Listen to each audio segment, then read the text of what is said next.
Eu sou Evaldo da Assunção, sou médico, cirurgião plástico, bioeticista e biotanatólogo. Biotanatólogo, poucos conhecem essa expressão, é uma atividade profissional de médicos, psicólogos, enfermeiras que trabalham com pacientes em fase terminal, né? Ou então com famílias enlutadas. Enfim, trabalham com a morte. Thanatos significa o deus da mitologia grego e bio, vida, né? Mas trabalham com a morte para melhor trabalhar com a vida. Porque com a morte a gente trabalha em termos. A vida a gente tem muita coisa que fazer. Eu fui presidente da Academia Mineira de Medicina, professor de biotanatologia e de bioética na Faculdade de Ciências Médicas, e sou membro da Academia Campo Leste Letras e da Sociedade Brasileira de Médicos Escritores. Essa apresentação, pensando sobre a vida e a morte, ela foi dividida em duas partes. Na primeira parte, nós vamos abordar a vida. Na segunda parte, a morte. São dois vídeos separados, mas a minha sugestão é que você assistir o primeiro, não deixe de assistir o segundo, porque é uma complementação muito importante. Então vamos lá. A vida, ela tem diversas formas. Ela pode ser uma vida vegetal, as plantas, pode ser a vida aquática, os peixes, pode ser insetos, pode ser a microvida, digamos assim, que são os micróbios, os vírus, e pode ser a vida dos animais em geral, né? Mas a mais importante de todas, sem dúvida nenhuma, é a vida humana. A vida humana, porque ela tem uma complexidade que ultrapassa todas as outras. Para a gente entender melhor isso, né, nós vamos dar uma pequena explicação. Para que surja uma nova vida humana, né, 300 a 400 milhões de espermatozoides iniciam uma corrida, que eu chamo de corrida pela vida, né, dentro do útero, futuro útero materno, em busca de um óvulo que um só espermatozoide irá fecundar. Aqui nós não vamos considerar os gêmeos, trigêmeos e outros casos, que são exceções. Vamos pegar o básico, né? Então, um óvulo é fecundado por um espermatozoide. E com isso, ele leva toda uma carga genética que vai encontrar com a carga genética do óvulo e constituir, na somatória dos dois, um indivíduo. Um indivíduo que tem uma independência psíquica, espiritual, que é complexa e única. Nenhum outro ser vivo possui coisa semelhante. Considerando isso, nós vamos observar que na população do Brasil, nesse ano 2024, é mais ou menos de 217 milhões de habitantes. Eu, né, dentro daquele esquema que apresentei antes, sou uma das 400 milhões de possibilidades que existiram para que eu nascesse. Então, dá para se entender que numa multidão, cada uma dessas pessoas tem a sua identidade própria. Não há nenhuma pessoa igual a outra. Pode ter muito parecida, mas nenhuma são iguais. São distintas em todos os aspectos. O ser humano é um ser complexo, porque ele é composto de 3 partes. 2 partes ninguém discute, é o corpo e a mente. Mas o espírito, muitas pessoas discutem, né? Mas, se nós observarmos esse ícone que eu fiz, né, 3 velas com uma chama única, mostra bem o que é o indivíduo. Nós somos um corpo, uma mente, um espírito que, unidos, a chama se forma e permanece acesa. Se nós tirarmos qualquer uma dessas velas, as outras 2 certamente cairão e a chama provavelmente irá apagar. Então, é esse tripé que nos mantém vivos como seres humanos. Quando nós nascemos, muitas expectativas são criadas para nós.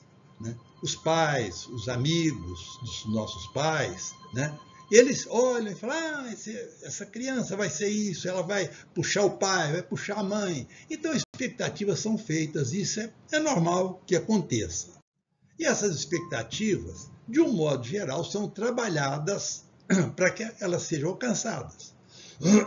Então, pessoas irão estudar, irão se formar em universidades, em cursos técnicos, outros irão praticar esporte, ou talvez fazer serviços outros, né? Mas todos buscando uma finalidade, ganhar uma boa remuneração, ter uma boa qualidade de vida. Isso todos esperam de nós, e nós mesmos, à medida que vamos crescendo e desenvolvendo, nós vamos esperando isso também de nós. Contudo, as perdas sempre acontecem. É inevitável que não tenhamos perda, né? É inevitável que nós fiquemos imunes a perdas durante o tempo de vida. É um relacionamento que termina, são as batalhas que nós enfrentamos no nosso trabalho, na nossa caminhada, e que de repente nós somos colocados até a nocaute, né?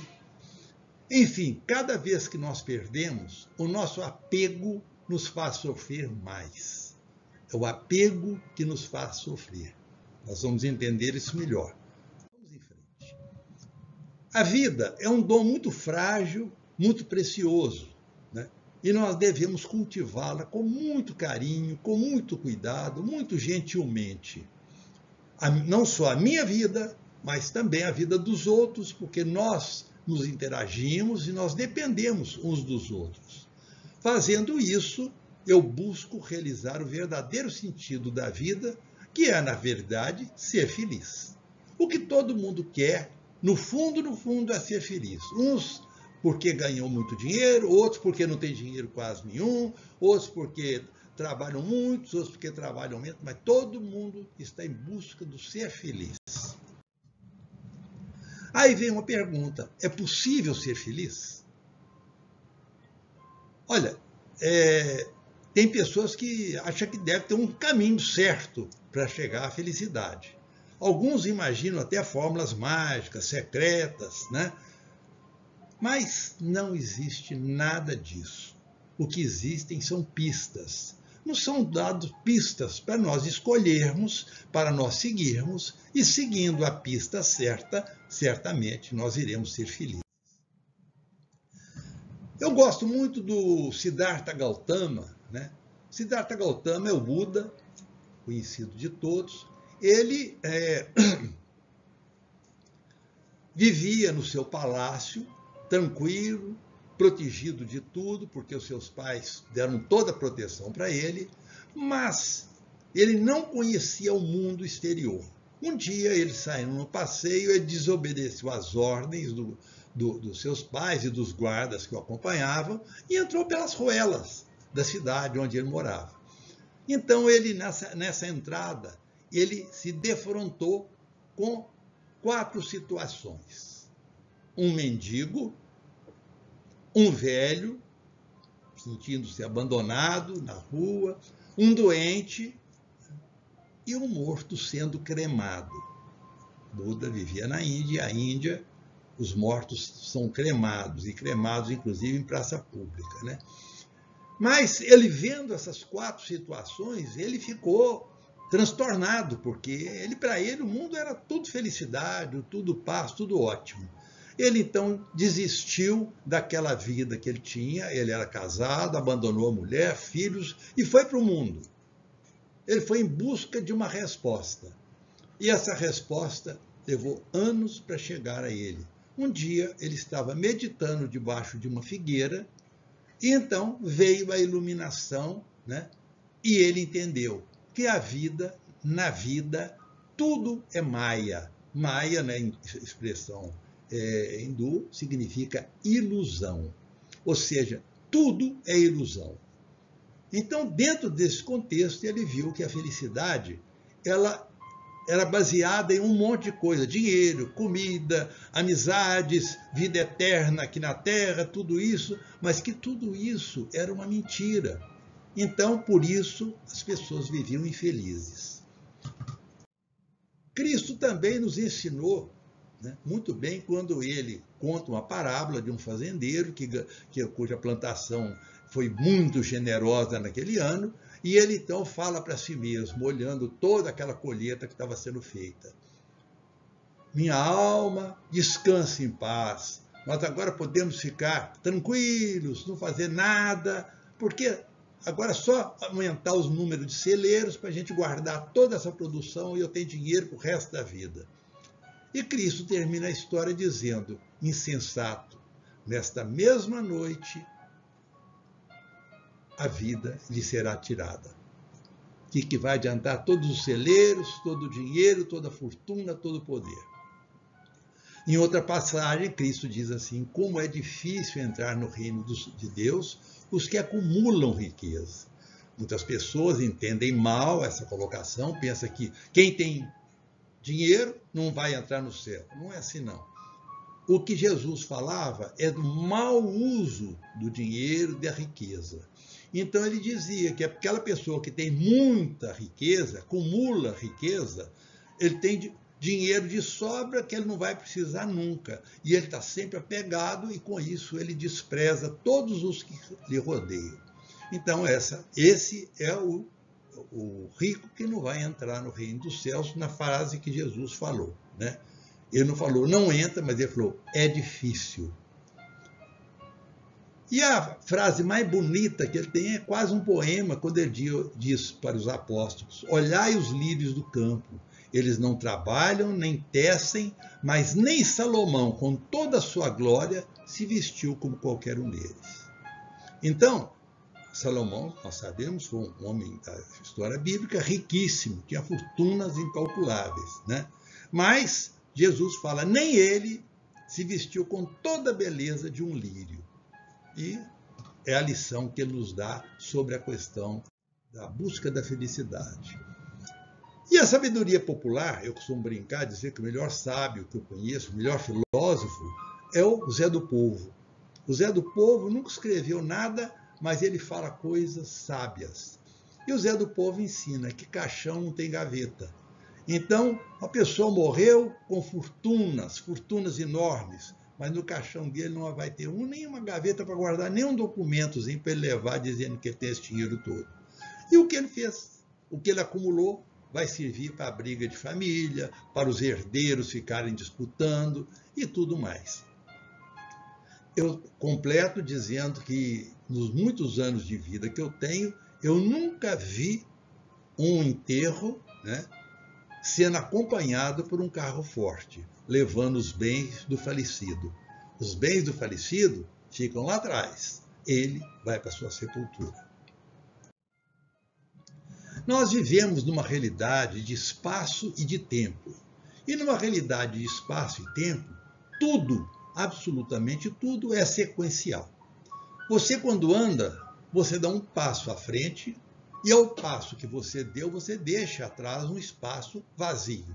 Se você voltar o seu passo, você nunca vai conseguir pisar no mesmo lugar, com a mesma força, com o mesmo peso que você pisou antes. Porque o que ficou para trás, acabou, ficou para trás. Heráclito, um filósofo do século V a.C., ele ensinou: não se entra no mesmo rio duas vezes. O que ele quis dizer com isso? Você chegou na beira de um rio e você vai atravessar o rio a val. Você coloca o pé no rio, mas aí você fala, não, peraí, acho que eu vou voltar um pouquinho, depois eu passo. Aí você volta outra vez, põe o pé no mesmo lugar do rio que você colocou a primeira vez. Mas aquela água que molhou o seu pé da primeira vez, nunca mais você vai vê-la ou vai senti-la. Ela já foi para outros caminhos. É uma nova água. Então, nós nunca repetimos as mesmas coisas, por mais que nós tentemos e esforcemos para isso, né? Porque nessa realidade que nós vivemos, tudo é fugaz, tudo acaba, tudo é passageiro, nada é definitivo. Então, a gente diz que tudo aqui é impermanente. E eu costumo brincar, dizer o seguinte, tem uma coisa nessa vida que é permanente, o que é permanente nessa vida. A única é a impermanência de tudo e de todos. Então, dentro desse conceito, nós podemos afirmar que aqui não existe dono de nada. Você não é dono de nada. Você tem coisas que lhe foram dadas como uma espécie de empréstimo para você usar durante o tempo que você quiser, precisar, ou que você viver com aquilo com você. Aí vem uma pergunta, peraí, mas se eu não sou dono de nada, o que eu vou ser então? Eu afirmo que nós somos zeladores, ou pelo menos devemos ser zeladores. Muitos não o são porque não querem ou não se preocupam em ser. São as mais infelizes. Porque se nós entendermos que nós somos zeladores de todos e de tudo que nós recebemos, né, e que tudo isso pode ou não durar a minha vida inteira, então eu vou ter mais tranquilidade, porque eu vou ter a certeza de que as perdas são inevitáveis. Elas acontecem. Eu posso buscar evitá-la com cuidados, com atitudes e tudo, mas impedi-las jamais. Por isso o Vinícius de Moraes expressou muito bem no seu poeminha, né? Ele dizia, falando sobre o amor, por isso que o amor está ali entre aspas, entre parênteses, né? Porque não é a palavra, não está nesse verso, mas ele dizia que o amor, né, não seja imortal, posto que é chama, mas que seja infinito enquanto dure. Olha que beleza. Se você conseguir ser um zelador muito bom da pessoa que você ama, se ela for uma boa zeladora de você, então você e aquela pessoa viverão um amor que vai durar por toda a vida de vocês. Aí você vai dizer, durou pela vida inteira, mas a vida inteira não é infinito. Quem sabe se tivesse um dos dois tivesse morrido, né, um pouquinho mais tarde, talvez esse amor também pudesse acabar. Espero que não, mas poderia, né? Então, nós temos que ter essa consciência, porque isso nos ajuda muito a viver a vida com qualidade. Para nós entendermos melhor a questão do apego, eu gosto muito dessa historinha. Uma história de um homem no deserto, ele estava lá no meio da areia, tinha perdido seu camelo, não tinha mais água, não tinha mais comida, então ele estava certo de que ele iria morrer, né? Mas ele subiu numa duna e ele viu lá embaixo um oásis. Aquele lugar prazeroso, com água, com árvores, pode ser maior ou menor, e que onde as pessoas, de um modo geral, no deserto, param, sabe que ali existe aquele oásis e param para se reabastecer. Ele, então, na hora que viu aquilo, falou, acho que eu estou salvo. E saiu correndo em direção a ganhou forças novas, correu para o oásis. Quando ele correu para o oásis, ele foi pensando, e se lá tiver alguém muito chato, brigador, não vai deixar eu tomar água, eu vou ver a água, mas não vou tomar. E nesse pensamento ele chega no oásis e descobre que era um pequeno oásis que não tinha ninguém nele. O oásis era todinho dele, ficou tudo para ele. Aí ele não teve dúvida, meteu a mão na água, aquela água límpida, fresquinha, e segurou a água com toda a força, né? Falou assim, agora eu vou beber minha água. E levou as mãos na boca, mãos fechadas. Só que quanto mais ele fechava a mão, mais a água escorria por entre os dedos. E ele iria morrer outra vez, de sede em frente à água. Aí ele intuiu, né, que se ele for com a mão em concha, que ele consegue trazer toda a água para tomar. Fez isso e sobreviveu. A mão em concha é um símbolo muito bonito, porque eu pego a água que eu preciso dela, mas não a estrangulo, não a prendo, ela tem espaço maior até para sair do que para ficar. Mas ela fica porque ela sabe que ali ela está livre e vai beneficiar alguém. Então, a pessoa tomou a água. Então, o apego é essa mão fechada. É aquilo que a gente quer pegar, segurar, amarrar, guardar e não dá chance de ninguém mais participar daqui. Entretanto, existem outros obstáculos à felicidade. O primeiro obstáculo nós já falamos, é a impermanência de tudo e de todos. É eu saber que eu tenho uma casa, eu tenho um carro, eu tenho uma esposa, eu tenho um filho, mas que nada daquilo me pertence e tampouco irá durar para sempre. Poderá até durar um tempo tão longo que será o meu tempo de vida. Aí eu vou dizer, não, durou para sempre, para mim. Mas se eu morrer, né, se eu morrer mais tarde, né, pode ser que alguma daquelas coisas ou pessoas morram antes de mim, ou se percam antes de mim, então ele foi realmente impermanente nas minhas mãos. Outro ponto importantíssimo é a dificuldade que as pessoas têm de expressar suas emoções. E eu costumo dizer que expressão da emoção é um dos grandes remédios para nós superarmos as nossas dores. Eu digo que a expressão, uma emoção sem expressão, vira depressão.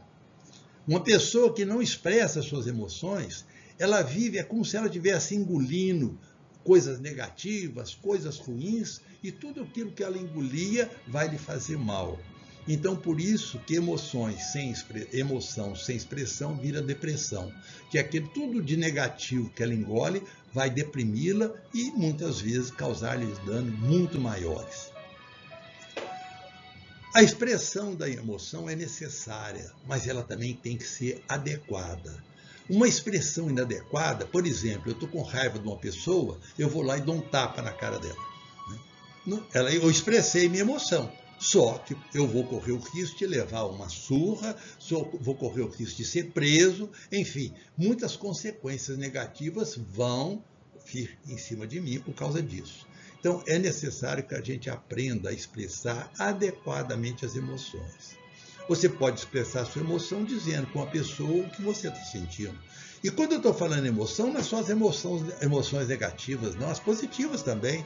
Quantos casais que passam anos sem um dizer para o outro, eu te amo, eu continuo te amando, eu te amo mais do que eu amava antes. Às vezes, isso é uma verdade dele ou dela, mas eles não expressam. Tem medo, tem vergonha. Ah, mas e se ele não aceitar? Olha, quando eu expresso a minha emoção, eu não estou pedindo a ninguém que aceite o que eu estou falando. Eu não estou pedindo que ninguém concorde com aquilo ou não. Eu estou expressando a minha emoção para aquela pessoa, para que ela saiba, porque aquilo diz respeito a ela, o que eu estou sentindo. Se ela aceitar, que ótimo. Se ela não aceitar, paciência. A emoção não expressa também adoece. Há estudos que mostram que o próprio câncer é uma doença muito ligada com emoções. É muito comum pessoas que estão vivendo uma relação péssima, mas não expressa e engole todo dia aquela relação péssima que ela está vivendo. Daí um cadinho aparece uma dor, ela vai ao médico e tem um câncer iniciando nela. Aquele câncer é filho das suas emoções não expressadas adequadamente. Outro obstáculo são as expectativas exageradas, inadequadas, que nós podemos fazer do outro ou de mim mesmo. Então, vamos falar das expectativas que eu me faço a meu respeito. Ambição. Eu tenho uma vontade de ter muito dinheiro, ter carro de luxo, ter um jatinho particular, tudo aquilo. E no meu trabalho, faço tudo o melhor possível que eu posso, mas não consigo obter tudo aquilo que eu estou falando que eu gostaria de ter. Então, essa ambição, ela me faz sofrer, porque eu estou querendo ir além das minhas possibilidades. Essa ambição, muitas vezes, é a irmã gêmea da vaidade. A vaidade é achar, olha, eu sou uma pessoa tão bacana, tão boa, tão importante, que eu deveria ter fortunas, devia ter todo o conforto na vida. Mas, na vida, essa equação matemática não funciona. Então, a vaidade é uma característica ruim quando ela é descontrolada. Um pouco de vaidade, bem controlada, é ótimo, porque você se cuida, você cuida de aprender coisas, você cuida de viver melhor, para ser uma pessoa feliz. Mas a vaidade, quando é excessiva, hoje, infelizmente, a gente vê com a evolução da cirurgia plástica, e eu falo como ex-cirurgião plástico, porque hoje eu estou aposentado, mas hoje a cirurgia plástica está mais para um salão de beleza do que realmente para um consultório ou uma sala de cirurgia. As coisas que estão se fazendo, infiltrações de rosto, paralisias musculares, uma violência enorme. Eu formei vários cirurgiões plásticos e eu sempre ensinava para os meus alunos. Eu dizia, na cirurgia plástica, em primeiro lugar tem que estar a função do órgão, da parte do corpo. A segunda será a estética. Então, se eu, para dar um resultado estético, né, melhor, eu vou precisar de alterar funções, não faça. Porque o corpo tem suas funções muito bem definidas. E a estética é uma consequência de um monte de fatores que a pessoa carrega consigo e que ela pode consertar muitas coisas. Há, sim, possibilidade de consertar muitas coisas. Eu fiz muitas cirurgias estéticas, mas não cirurgias estéticas para atender uma vaidade tola, mas sim para atender uma necessidade que a pessoa tinha por se sentir absolutamente inadequada por causa de certas irregularidades, seja faciais, seja corporais. Outra expectativa inadequada, ainda na cirurgia plástica, eu falo que tem muitas pessoas que ficaram infelizes com cirurgia. Felizmente, eu não tive nenhum caso, porque eu era muito rigoroso na seleção dos pacientes. Mas muitas pessoas vão a um cirurgião plástico mais inexperiente ou mais afoito e com a vaidade enorme, fala que quero ser isso, quero ser igual a atriz tal, igual ao ator tal. O que acontece? Ele não vai conseguir dar esse resultado para ele. Então, vai ocorrer uma decepção enorme do cliente, né, que vai, quem sabe, até mesmo processá-lo, porque não proporcionou a ele aquilo que ele havia prometido. Então, a vaidade é muito perigosa. Ela é boa se estiver sob completo controle da pessoa e sem exageros. Outro detalhe é a inveja. A inveja é terrível. Não há nada que desgasta mais uma pessoa do que a inveja. A inveja muitas vezes impede a pessoa num serviço de crescer, que ela tem tanta inveja daquelas pessoas que estão acima dela, que ela fica o tempo todo remoendo a sua inveja, né? Vendo a sua ambição sendo sufocada, e aí ela se dana. Então, é preciso que a pessoa treine bastante a sua autoestima. Autoestima é você gostar de si mesmo. Não significa você ser egoísta, ser egocêntrico, mas significa você se aceitar, se entender e saber lhe proporcionar aquilo que é viável, que é certo, que é plausível e que pode lhe ajudar na vida. Isso tudo vão se juntar numa coisa, uma palavrinha que chama resiliência. O que é resiliência? Da física, é uma molazinha que você pega, qualquer mola, e você aperta nos seus dedos. Ela se achata e ela fica pequenininha. Quando você solta, abre os dedos, ela dá um pulo e volta ao seu tamanho e à sua forma absolutamente igual à anterior. Isso é resiliência. Aplicado aos seres humanos, isso significa que nós devemos trabalhar sempre no sentido de, quando passarmos por alguma coisa desagradável, física, mental, emocional, espiritual, o que for, né, não vamos nos entregar às lamúrias, à desistência, eu não dou conta de nada, não. A resiliência, ela me faz voltar a ser o que eu era antes, capaz de lutar e conquistar aquilo que eu preciso. Nós usamos essa expressão também muito no luto, que o luto é um trabalho de resiliência da pessoa que perdeu uma outra muito querida, né? Ela trabalhar para ela voltar a ter a mesma felicidade que ela tinha, a mesma felicidade, né, antes daquela pessoa morrer. E isso é possível, sim. É possível a pessoa ter saudade, mas não se anular como pessoa, como gente. Num outro vídeo que futuramente a gente pretende fazer, eu já tenho inclusive um vídeo a esse respeito, né, sobre o luto.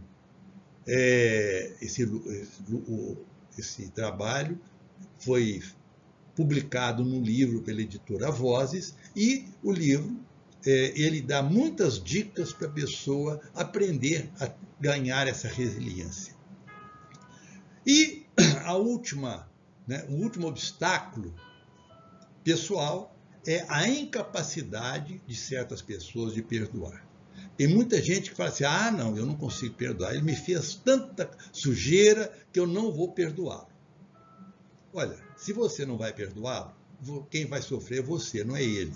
Porque muitas vezes uma pessoa fez muita coisa ruim para você, mas ela, quem sabe, mudou até de cidade, de país, e ela está vivendo bem feliz lá fora, e você está aqui remoendo a sua raiva, o seu ódio, né, a sua dor, porque você não perdoa. Nós temos que aprender a perdoar. Eu explico que perdoar não é você esquecer o que a outra pessoa fez, porque isso é quase impossível dependendo da extensão do que ela lhe fez. Então, perdoar, eu gosto muito de uma expressão que eu uso, eu digo, perdoar é você lembrar com amor. Em vez de você lembrar do que aconteceu com raiva, com ódio, lembra com amor. Lembra, fala, está resolvido, isso não vai ser solucionado mais, porque essa pessoa já nem está por aqui. Então, deixa, a vida continua, eu estou muito bem, vou ser muito feliz, e que ele seja feliz onde estiver, porque a felicidade é uma energia que circunda no mundo inteiro. E eu falo, se o mundo fosse feito só de pessoas felizes, o mundo inteiro seria feliz. Infelizmente, nós temos muitas pessoas que vivem no ódio, na raiva, na inveja, na vaidade, na ambição, no desamor. E com isso, as vibrações energéticas são negativas, elas são sujas e acabam contaminando as pessoas em volta. Então, vamos aprender a perdoar. Perdoar não é fácil, mas também não é impossível. É um trabalho que a gente faz com a gente mesmo. Se é uma coisa que eu posso corrigir, vou corrigir. Se é uma coisa que não posso corrigir, não vou corrigir. E aí também vem a questão do perdoar-se a si próprio. Tem pessoas que se castigam continuamente porque fez alguma coisa no passado e esse passado continua amargurando essa pessoa porque ela não se perdoa. Você tem que aprender a se perdoar também. Saber que você merece ser perdoado. A autoestima vai te dizer, eu mereço ser perdoado. Eu vou aprender com a bobagem que eu fiz, não vou repetir aquilo que eu fiz, mas não vou me castigar, porque aquilo foi feito por mim. E nós temos também que levar em conta que nós vivemos numa vida moderna que é super complexa. Aqui tudo é complexo. Hoje, a tal da inteligência artificial, os computadores, os telefones celulares, tudo isso complicam a vida da gente. Fala que simplifica, mas não simplifica, não. Complica. E quem tem mais idade sofre mais ainda porque ele não consegue se adaptar com toda essa tecnologia moderna. Você compra um carro novo hoje, você tem um monte de funções no carro que se você já tiver mais, se for uma pessoa bem mais madura, você não vai conseguir usar. Porque aquilo ali, um jovem entra ali, ele mexe para aqui, mexe para lá, no instantinho ele está funcionando. Porque tudo está inserido no tempo. Quem é mais novo assimila melhor aquilo que é do seu tempo. Quem já é mais velho assimila menos. Então nós temos que cuidar, né, para não nos deixarmos envolver com a complexidade da vida. Sejamos simples. A felicidade ela está muito mais na simplicidade do que na complexidade. Esteja certo disso. Aquela figurinha daquela mulher ali dentro do seu guarda-roupa, sempre eu uso muito essa figurinha para dizer o seguinte, olha como é que ela está lá, sentada no chão, não sabe que roupa que ela vai usar, o que ela vai fazer. Se ela tivesse muito menos roupa, ela já estaria vestida para a festa, porque se a roupa que eu tenho é essa, está tudo muito bem. Mas quanto mais opções, menos capacidade nós temos de tomar decisões. Eu criei, assim, didaticamente, 10 mandamentos para uma pessoa ser feliz. presta bem atenção. Estou falando 10 mandamentos para você ser infeliz. Então não é autoajuda, não. Não é aquela, vou dar 10 mandamentos para você ser feliz. Aí você pega os 10 mandamentos e continua infeliz. Não adianta nada. 10 mandamentos para ser infeliz. Vamos ver. Primeiro, se você se considera infeliz, com certeza você estará infeliz e vai continuar infeliz. Porque eu sou o senhor de mim mesmo. Eu decido, eu quero estar bem, eu quero estar mal, eu quero ser feliz, eu não quero... Há dificuldade? Sim. Não é uma coisa assim de estalar dedo eu faço, não. É todo um trabalho que eu faço comigo mesmo. Se eu sou uma pessoa que me sinto sempre rejeitado, ninguém gosta de conversar comigo, nem nada, olha, vai para o espelho. Eu costumo dizer que o melhor psicólogo que eu conheço é um bom espelho, um espelho grande, que você vai sentar na frente dele e perguntar assim, por que as pessoas me rejeitam? E olhe nos seus olhos e veja aqui que você mesmo vai se dizer sobre por que você está sendo rejeitado. Seja perfeccionista. Ser perfeccionista é aquele chato, que tudo dele tem que ser nos mínimos detalhes, tudo certinho. Isso não significa que você não deva ser organizado, que você não deva ser correto nas coisas que você faz, né? Porque isso é importante. Para que eu possa me sentir feliz, eu tenho que estar com as coisas bem arrumadas, tudo ajeitado. Uma pessoa que vive bagunçada, tudo, ela não consegue ser feliz. Mas se você é um perfeccionista, você está fazendo um exagero desse cuidado de fazer tudo muito bem. E o que é pior, você vai cobrar sempre dos outros e vai estar cobrando sempre de si mesmo, ser perfeito. E ninguém aqui nessa vida é perfeito. Nós podemos tentar ser perfeitos, podemos trabalhar para ser perfeitos, mas ninguém é perfeito. Portanto, ser perfeccionista, infelizmente, é ser um chato. Não seja tolerante. Essa é outra regrinha para você ser infeliz. Não tolere nada, não aceita nada de ninguém. Qualquer coisa que uma pessoa fala, você está errado. Não é assim que eu quero, né? E você acaba se tornando uma pessoa que ninguém quer trabalhar com você, não quer ficar perto de você, não quer conviver com você, porque você não aceita nada, você é incapaz de, ao invés de criticar, você ir e ajudar, você procurar facilitar para a pessoa. Então, se você quer ser feliz, seja intolerante. Desconfie de todos. É mais uma coisa, né? Você desconfiando de todos, você nunca vai acreditar no que as pessoas te falam. Alguém te fala, olha, eu te amo. Não é nada, isso é mentira. Né? Eu gosto de você, quem gosta nada. Olha, quem desconfia de todos, no fundo ela desconfia dela mesma. A pessoa que acha que todo mundo mente é porque ela vive mentindo. Então, é preciso que a gente aprenda a aceitar que as pessoas possam gostar de você.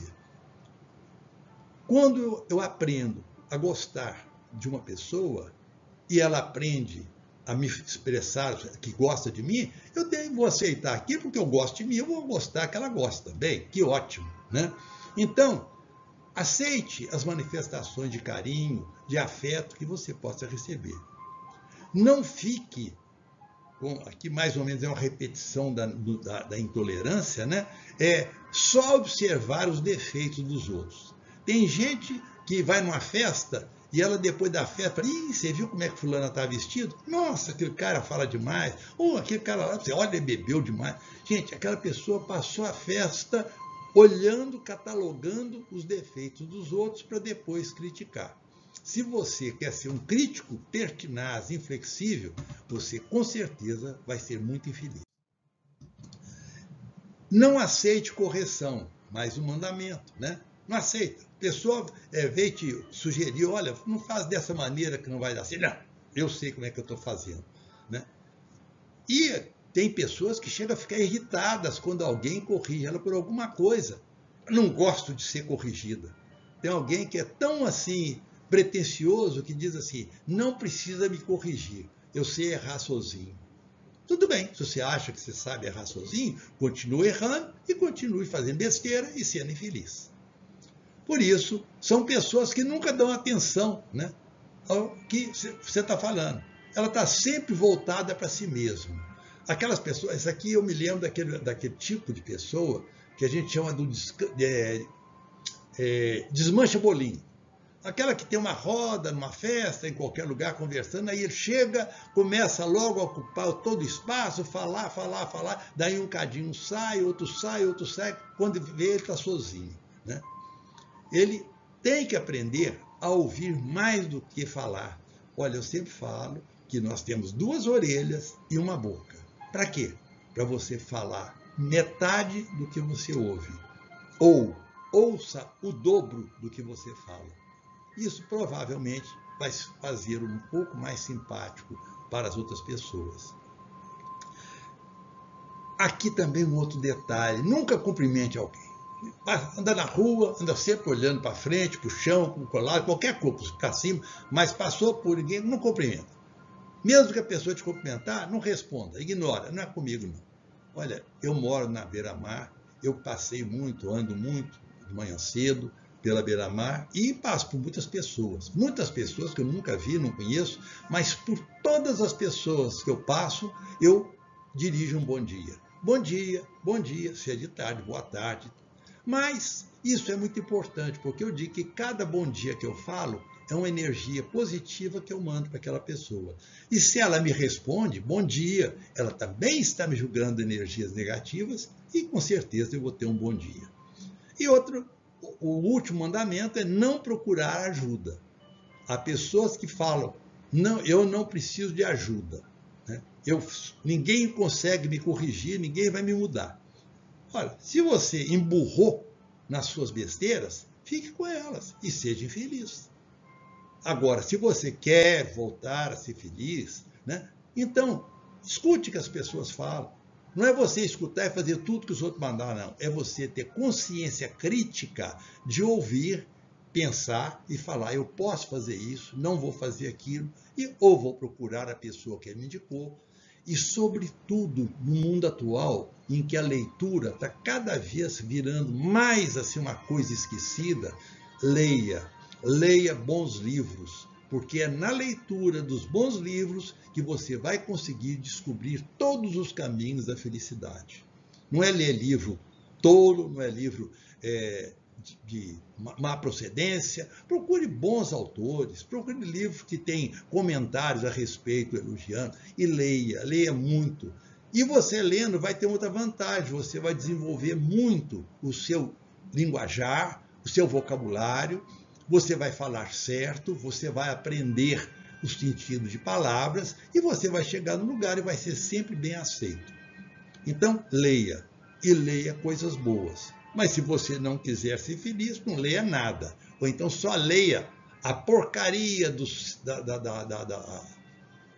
das redes sociais. Fica lá naquele aparelhinho, ó, cutucando, ouvindo coisas que não têm sentido, ouvindo coisas que são falsas, coisas que foram criadas pela tal inteligência artificial, que para mim é uma tragédia, que está se agigantando no mundo atual. Eu não sou contra o progresso, mas sou contra certas coisas que a gente já antevê como vão causar mal. Hoje você, no vídeo para o WhatsApp, por exemplo, você pode pegar e criar, pela inteligência artificial, uma pessoa falando coisas que ela nunca falou, e com o movimento da boca certinho.